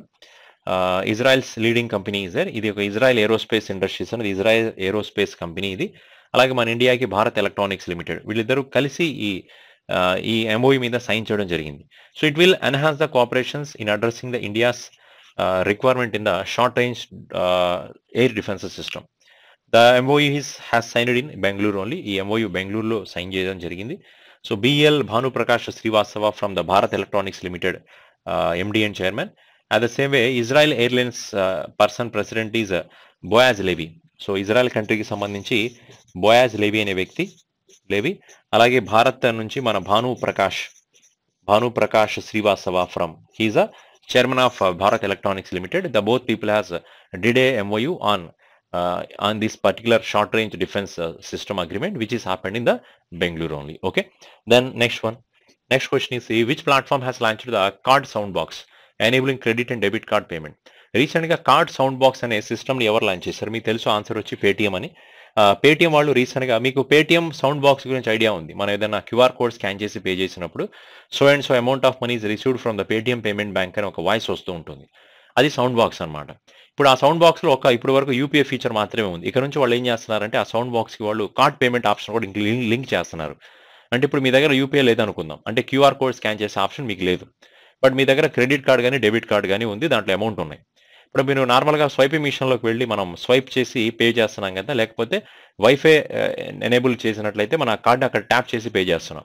ఇప్పుడు అదే ట్యాప్ని మీరు సౌండ్ బాక్స్ దగ్గర కూడా, ఈ పేటిఎం వాళ్ళు రిలీజ్ చేసిన సౌండ్ బాక్స్ ఉంది కదా, అక్కడ కూడా మీ కార్డ్ని జస్ట్ అక్కడ ట్యాప్ చేశారంటే అమౌంట్ ఆఫ్ మనీ పే చేయొచ్చు అనమాట. అమౌంట్ కట్ అయిపోతాయి మీ అకౌంట్లో నుంచి. ఇది కార్డ్ సౌండ్ బాక్స్ సిస్టమ్ అంటాం. ఇప్పుడు వరకు పేటీఎంలో యూపీఐ క్యూఆర్ కోడ్ ఆప్షనే ఉంది ఈ సౌండ్ బాక్స్లో. ఇప్పటి నుంచి ట్యాప్ ఆన్ పే అనే ఫీచర్ని కూడా యాడ్ చేశారు. సో ఆన్సర్ వచ్చి పేటీఎం అవుతుందండి. సో ఈ ట్యాప్ ఆన్ పేలో యూజ్ చేసే టెక్నాలజీ పేరేంటి? Tap on pay. Tap on పేలో యూజ్ చేసే టెక్నాలజీ పేరు ఎన్ఎఫ్సి టెక్నాలజీ అంటాం, నియర్ ఫీల్డ్ కమ్యూనికేషన్. ఈ నియర్ ఫీల్డ్ కమ్యూనికేషన్ యూజ్ చేసి పర్ డేకి 5,000 రూపీస్ వరకు ట్రాన్సాక్షన్ చేయొచ్చు. పర్ డేకి 5,000 రూపీస్ అంటే మీరు ఎటువంటి పిన్ ఎంటర్ చేయకుండా పని లేకుండా జస్ట్ కార్డ్ని ట్యాప్ చేసి 5,000 రూపాయల వరకు ట్రాన్సాక్షన్ చేయొచ్చు అనమాట. సో ఈ సర్వీస్ని మొత్తగా పేటీఎం వాళ్ళు రీసెంట్గా లాంచ్ చేశారు. The next question, so which company has become the second Indian company to sign master ship repair agreement with US Navy. యాక్చువల్గా యుఎస్ నావల్ షిప్స్ ఏవైతే ఉన్నాయో వాటిని రిపేర్ చేయడం కోసం మన ఇండియా నుంచి ఒక కంపెనీ అగ్రిమెంట్ చేసుకుంది. యాక్చువల్గా ఈ కంపెనీ సెకండ్ కంపెనీ అనమాట. ఎల్ఎన్టీ కంపెనీ వాళ్ళు యుఎస్ నావీలో ఉన్న షిప్స్ని రిపేర్ చేసే అగ్రిమెంట్ ఫస్ట్ వాళ్ళు చేశారు. ఇప్పుడు సెకండ్ ఇంకో కంపెనీ కూడా జాయిన్ అయింది దాంట్లో. ఇంతకీ ఇంకో కంపెనీ పేరు ఏంటంటే Mazagon Dock Ship Builders. Mazagon Ship Builder which is a Mumbai based company which is recently collaborated with this US Navy for repairing the US naval ships. US నావీలో ఏదైనా షిప్స్ పాడైపోతే వాటిని రిపేర్ చేసే కాంట్రాక్ట్ వీళ్ళు తీసుకున్నారు. ఇది second company. First already L&T company వాళ్ళు ఈ టైప్ ఆఫ్ డీలే చేశారు. ఇప్పుడు మజ్గాన్ డాక్ షిప్ బిల్డర్స్ వాళ్ళు కూడా సేమ్ అగ్రిమెంట్ చేసుకోవడం జరిగింది విత్ యుఎస్ గవర్నమెంట్ అండి. Next question, average processing time of income tax returns has been reduced to dash days in the assessment year 2023-24. ఇక 2023-24 సంవత్సరానికి చాలా మంది ఇన్కమ్ ట్యాక్స్ రిటర్న్స్ అప్లై చేస్తారు. ట్యాక్స్ కట్ అయిన తర్వాత వాళ్ళు ఫైనాన్స్ ఇయర్ క్లోజ్ అయిన తర్వాత చాలా మంది జూలై 31 లోపు ఐటీ రిటర్న్స్ని అప్లై చేస్తారు. ఐటీ రిటర్న్స్ అంటే గవర్నమెంట్ వాళ్ళ దగ్గర నుంచి ఎక్కువ ట్యాక్స్ కలెక్ట్ చేసి వాళ్ళు ప్రూఫ్లు చూపిస్తారు. లైక్ ఇన్కమ్ ట్యాక్స్ రిటర్న్స్కి సంబంధించి ఎల్ఐసి పాలసీలు కానీ, రెంటల్ అగ్రిమెంట్లు కానీ, స్కూల్ ఫీజులు కానీ, మెడికల్ రియంబర్స్మెంట్లు కానీ, ట్రావెలింగ్కి సంబంధించినవి కానీ ఇవన్నీ గవర్నమెంట్ ఇన్కమ్ ట్యాక్స్ డిపార్ట్మెంట్కి అప్లోడ్ చేసి వాళ్ళు కట్ చేసిన ట్యాక్స్లో నుంచి కొంత అమౌంట్ ఆఫ్ మనీ తిరిగి మళ్ళీ వాళ్ళకి రిటర్న్స్గా వస్తాయి అన్నమాట. దీనికోసం ITR 4 అనే ఫామ్స్ ఉంటాయి. ఫామ్ 16 వచ్చిన తర్వాత ఇన్కమ్ ట్యాక్స్ రిటర్న్స్ ITR 4 లేదా ఇలా డిఫరెంట్ ITRs ఉంటాయి. దాన్ని ఇన్కమ్ ట్యాక్స్ రిటర్న్స్ అంటాం. ఇలా అప్లై చేస్తే వాళ్ళకి అమౌంట్ వస్తుంది. ఇలా అప్లై చేసిన తర్వాత ఇంతకుముందు చాలా టైం పట్టేది. అంటే ఇంతకుముందు అంటే before we can say at the time of 2019-20లో ఈ ప్రాసెస్ అంతా కూడా జరగడానికి 82 డేస్ పట్టేది. అంటే కట్ అయిన ట్యాక్స్ మీ అకౌంట్లో రావడానికి 82 రోజులు పట్టేది.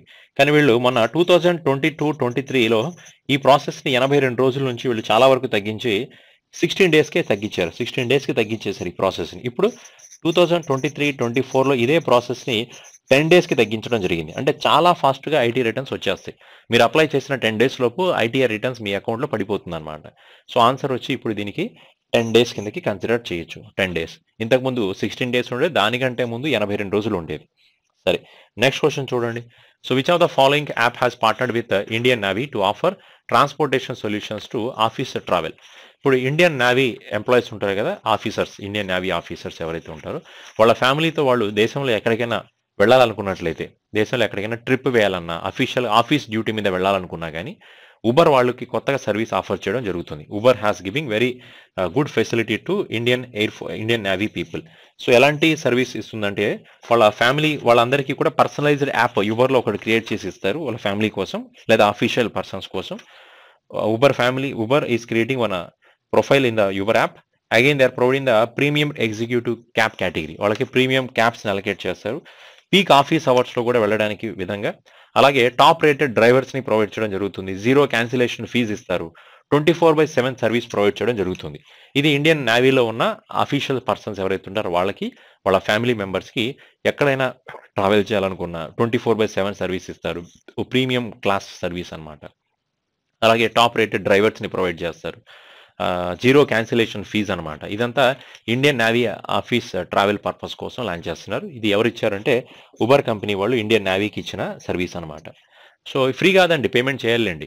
Okay, startup from the Hyderabad has developed A unmanned guided vehicle for the armed forces. మన ఆర్మ్డ్ ఫోర్సెస్ ఎవరైతే ఉన్నారో ఆర్మీ, నేవీ, ఎయిర్ ఫోర్స్ వీళ్ళ కోసం ఒక అన్మాన్డ్ గైడెడ్ వెహికల్ని ఎవరు డెవలప్ చేశారు? ఎవరు డెవలప్ చేస్తున్నారంటే Hyderabad based company. So the Hyderabad based company is called as AR Robot. That is Arbot. So Arbot is one of the company is collaborated. So it is designing this unmanned guided vehicle for armed forces. This is using for the logistics కానీ, surveillance కానీ. ఈ ఈ unmanned guided vehicle ఏం చేస్తుంది, logistics exports ఏదైనా carry చేయడం కోసం, వీళ్ళు నావీ ఆర్మీకి సంబంధించి ఏదైనా ఎక్విప్మెంట్స్ని క్యారీ చేయడం కోసం వాడతారు. అలాగే సర్వేలెన్స్ కోసం బోర్డర్లో చెక్ చేస్తూ ఉంటుంది, సర్వేలెన్స్ కూడా. ఇలాంటి డిఫికల్ట్ ఎన్విరాన్మెంట్లో కూడా ఇది సర్వే చేయడం, సర్వేలెన్స్ చేయడం కోసం దీన్ని వాడతారు. అన్మాన్డ్ గైడెడ్ మిసైల్స్ అంటే హ్యూమన్స్ ఎవరు ఉండరండి దీంట్లో. అన్మాన్డ్ అంటే no man is available. Unmanned guided missiles అంటే ఇది రెస్క్యూ ఆపరేషన్స్లో కానీ, ఫైర్ ఫైటింగ్ ఆపరేషన్స్లో కానీ, న్యూక్లియర్ ప్లాంట్ ఆపరేషన్స్లో కానీ, క్రౌడ్ కంట్రోల్ చేయడం కోసం కానీ, అగ్రికల్చర్లో స్ప్రే చేయడం కోసం కానీ, హార్వెస్టింగ్కి ఇలాంటి పర్పసెస్ కోసం ఈ అన్మాన్డ్ గైడెడ్ మిసైల్స్ని సర్వేలెన్స్ పర్పసెస్ కోసం, మానిటర్ చేయడం కోసం, అలాగే ఫైర్ ఫైటింగ్స్ కోసం కానీ, లేకపోతే న్యూక్లియర్ ప్లాంట్ ఆపరేషన్స్ కోసం, ఇలాంటి వాటికి అన్మాన్డ్ గైడెడ్ వెహికల్స్ని వాడతారు. దీన్ని ARROBOT, that is R Robot, is one of the company has developing this unmanned guided vehicle for the armed forces. Then next one, India's indigenous GPS alternative. మన GPS ఉంది, global positioning system అంట GPS అంటే. ఈ GPS గురించి ప్రతి ఒక్కరికి తెలుసు. మనం ఎక్కడికైనా వెళ్ళాలంటే గూగుల్ మ్యాప్స్లో GPS ఆన్ చేసుకుని మ్యాప్స్ పెట్టుకుని వెళ్ళిపోతూ ఉంటాం. ఇదంతా GPS టెక్నాలజీనే కదా. ఇప్పుడు వీళ్ళు ఏం చేస్తున్నారు, మన ఇండియన్ గవర్నమెంట్ కూడా ఒక కొత్త GPS టెక్నాలజీ లాంచ్ చేసింది. Same navigation technology, navigation technology. ఇది ఇండియన్ గవర్నమెంట్ యొక్క టెక్నాలజీ ఇది. సో ఇండియన్ గవర్నమెంట్ లాంచ్ చేసిన ఈ GPS, ఈ నావిగేషన్ టెక్నాలజీ ఏదైతే ఉందో NavIC అనే టెక్నాలజీని యాపిల్ కంపెనీ వాళ్ళు రీసెంట్గా రిలీజ్ చేసిన Apple 15 Pro, Apple 15 Pro Max ఏవైతే కొత్త సిరీస్ ఆఫ్ యాపిల్ ఫోన్స్, ఏమన్నా high and Apple mobile brands ఉన్నాయి కదా. ఇప్పుడు కొత్తగా లేటెస్ట్ యాపిల్ 15 కదా. యాపిల్ 15లో యాపిల్ 15 Pro ఉంది, యాపిల్ 15 Pro Plus కూడా ఉన్నాయి. సో దాంట్లో వీళ్ళు GPS టెక్నాలజీని బదులు వాళ్ళ NavIC అనే టెక్నాలజీని వీళ్ళు యూజ్ చేస్తున్నారు. అంటే మన ఇండియన్ నావిగేషన్ టెక్నాలజీని ఫారెన్ కంట్రీకి US బేస్డ్ యాపిల్ కంపెనీ వాళ్ళు వాళ్ళ మొబైల్ ఫోన్స్లో ఆ టెక్నాలజీని యూజ్ చేస్తున్నారు అనమాట. ద ఆన్సర్ వచ్చి యాపిల్ అవుతుందండి. Then next question C, what are the Fitch rating forecast for the Indian. Fitch ప్రకారం ఇండియా యొక్క గ్రోత్ రేట్ ఎంత అంటున్నారు. సో ఫిచ్ ప్రకారం ఇండియా యొక్క growth rate, how much is India growth rate for the Fitch, it is a 6.3%. RBI is also said, RBI 6.5 అన్నారు. World Bank, IMF, Asian Development Bank, they said 6.3%. Okay, so next one is the next question.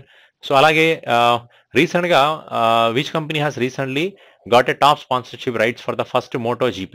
మన ఇండియాలో Motor Grand Prix title జరిగిందిగా, race మన బుద్ధా సర్క్యూట్లో జరిగింది కదా. Buddha Circuit which is in Noida, Buddha సర్క్యూట్లో నోయిడాలో జరిగింది కదా.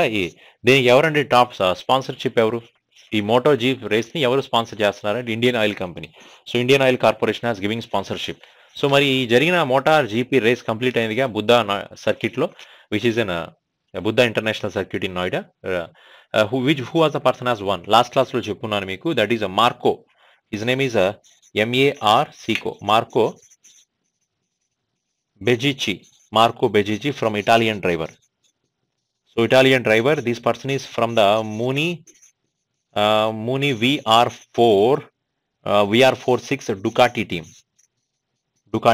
ఈ టీమ్ కి సంబంధించిన racer, Italian racer Marco Bezzecchi from Italian driver, అతను గెలవడం జరిగింది. ఇది ఎక్కడ జరిగింది? ఇండియాలో నోయిడాలో ఉన్న బుద్ధా ఇంటర్నేషనల్ సర్క్యూట్లో ఈ మోటార్ రేస్ జరిగింది. That is a bike race అనమాట, motor GP race which is happened. It is the first motor GP race held in India only. Next question చూడండి, బై వాట్ పర్సెంటేజ్ ADB ప్రకారం, Asian Development Bank ప్రకారం ఇండియాకి growth rate ఎంత? I told already, it is 6.3%. RBI 6.5 అంటుంది. Asian Development Bank అవ్వచ్చు, World Bank అవ్వచ్చు, IMF set India growth rate is 6.3%. Okay, next question is, so Indian railways will increase compensation for train accident victims. So Indian railways వాళ్ళు train యాక్సిడెంట్స్లో రీసెంట్గా చాలా train accident జరుగుతున్నాయి. ఒరిస్సాలో train accident జరిగింది. ఇలా train యాక్సిడెంట్స్లో చనిపోతున్న వాళ్ళకి compensation పెంచారండి. ఇంతకుముందు వాళ్ళు 50,000 కంపన్సేషన్ పే చేశారు. ఇక నుంచి వాళ్ళు ఈ 50,000 కంపన్సేషన్ కాస్త వాళ్ళు 5 lakhs కంపన్సేషన్ వరకు ఇంక్రీజ్ చేశారు. ద ఆన్సర్ వచ్చి ఇప్పుడు 5 lakh rupees అవుతుంది. The compensation is increases to 5 lakhs. Earlier it is 50,000, now it is 5 lakhs. ఎవరైతే సివియర్ ఇంజ్యూర్ అవుతారో, డిజేబుల్ పర్సన్స్ అవుతారో, చనిపోతారో, వాళ్ళ ఫ్యామిలీస్కి అమౌంట్ ఆఫ్ మనీ ఇస్తారండి. సరే, next question, which drug maker company has launched the drone based deliveries for it's critical medicines for hospitals in Himachal Pradesh is a part with Skye Air Mobility. Skye Air మొబిలిటీతో కలిసి a drug maker company వాళ్ళు, ఇది ఒక airlines company, వీళ్ళతో కలిసి a drug maker company వాళ్ళు emergency critical మెడిసిన్స్ని drones help నుంచి delivery చేయడానికి హిమాచల్ ప్రదేశ్లో స్టార్ట్ చేశారు ఈ ప్రోగ్రామ్. హిమాచల్ ప్రదేశ్లో ఉన్న హాస్పిటల్తో టైప్ అయ్యి వాళ్ళ దాంట్లో ఎమర్జెన్సీ క్రిటికల్ మెడిసిన్స్ కోసం ఈ కంపెనీ ఈ డ్రగ్ మేకర్ కంపెనీ ఏదైతే ఉందో డైరెక్ట్గా ఎమర్జెన్సీస్లో మెడిసిన్స్ కావాలి కదా, ఆ హాస్పిటల్స్కి మెడిసిన్స్ని డ్రోన్ ద్వారా పంపిస్తుంది అనమాట. ఆ కంపెనీ పేరు ఏది అంటే that is a Cipla. So answer వచ్చి సిప్లా అవుతుంది. It is one of the drug maker. Next question, IT major Infosys collaborated with which company to jointly develop the industry wide adoption of generative AI. ఇక Infosys company ఎవరితో రీసెంట్గా collaborate అయింది? Generative artificial intelligence అనమాట. ఇది ఒక కొత్త జీపీటీ, తెలుసుగా మనకి. ఓపెన్ ఏఐ వాళ్ళు చాట్ జీపీటీని క్రియేట్ చేసి ఒక సెన్సేషన్ క్రియేట్ చేశారు. దాని తర్వాత చాలా కంపెనీ కూడా ఇదే టైప్ ఆఫ్ ఫార్ములాని వాడుతున్నారు. Recently Infosys also in the same route. So Infosys has collaborated with Microsoft company. So they are jointly developed the generative AI. Generative AI అంటే this is the concept only. ChatGPT లాంటి కొత్త కాన్సెప్ట్ని వీళ్ళు కూడా generative ఏఐని కొత్త క్రియేట్ చేయబోతున్నారు, which is collaborated with Microsoft company. Then next one, which company and organization has launched its Android earthquake alert system in India. I think I told yesterday class only. So రీసెంట్గా Google వాళ్ళు వాళ్ళ smart ఫోన్స్లో Android ఫీచర్లో కొత్తగా earthquake alert సిస్టమ్ని పెడుతున్నారు. ఇప్పుడు ఏదైనా కొత్తగా ఏదైనా ప్లేస్లో ఎర్త్క్వేక్ వస్తున్నట్లయితే ఆ ఆండ్రాయిడ్ ఫోన్లో ఒక అలర్ట్ వస్తుంది అనమాట. రాబోయే కొంత ముందే ఆ వేవ్స్ని డిఫైన్ చేసి ఐడెంటిఫై చేసి ఎర్త్క్వేక్ అలర్ట్ని ముందే గూగుల్ మొబైల్ ఫోన్స్ డిస్ప్లే చేస్తాయి. సో అది గూగుల్ కంపెనీ వాళ్ళు కొత్తగా క్రియేట్ చేసిన కాన్సెప్ట్ ఇది. ఇది ఎర్త్క్వేక్ అలర్ట్ సిస్టమ్. ఇది గూగుల్ లాంచ్ చేశారండి. Then come to the last question, what percentage of Indian villages are issued as open defecation free status. ఇండియాలో ఎన్ని విలేజెస్కి ఓపెన్ డిఫికేషన్ స్టేటస్ ఇచ్చడం జరిగింది అంటే the people is not going outside for the natural activities. Natural things ఉంటాయి కదా, nature calls, they are not going outside for doing the nature calls. So there recently how many Indian villages are issued the open defecation free. They are having the construction of the toilets in their homes, they are using the toilets for the nature calls. So this is open defecation free స్టేటస్ని దేశంలో ఎన్ని విలేజెస్కి provide చేశారు, which is almost how much percentage of villages? Nearly 75% of villages has declared as a open defecation free villages. Around that is a 75% అంటే దగ్గర 4.4 లక్షల villages అండి. 4.4 lakhs villages. 4.4 lakhs villages has declared as a open defecation free villages in the country only. అంటే దగ్గర మన ఇండియాలో ఇది 75% వరకు అండి. ఇండియాలో ఆల్మోస్ట్ 6 lakhs వరకు 6 lakhs villages are there. Out of 6 lakhs villages లో 4.44 villages కి ఆల్రెడీ ఓపెన్ డిఫికేషన్ విలేజెస్ గా డిక్లేర్ అయిపోయాయి. Which is the first open defecation state in the country? Which is the first state is declared as a open defecation state? That is Sikkim. Sikkim state ని ఇండియాలోనే మొట్టమొదటి open defecation free state గా declare చేశారు. సిక్కిం ఇది ఒక one of the smallest state in the population. And we can say Sikkim is the first organic agricultural doing state also Sikkim. Organic state అనొచ్చు. సిక్కింలో ఎటువంటి పెస్టిసైడ్స్ని వాడకుండా ఫార్మింగ్ చేస్తున్నారు. Which is the first state in India doing completely organic farming? That is a Sikkim. Which is the first state in India declared as open defecation free state? That is also Sikkim. So recently how many percentage of villages has declared as open defecation free status? Which is 75% of villages, which is equal to 4.4 lakhs villages only. Okay, this is the news for the September month. So next class we can start the October month current affairs. Okay, thank you very much.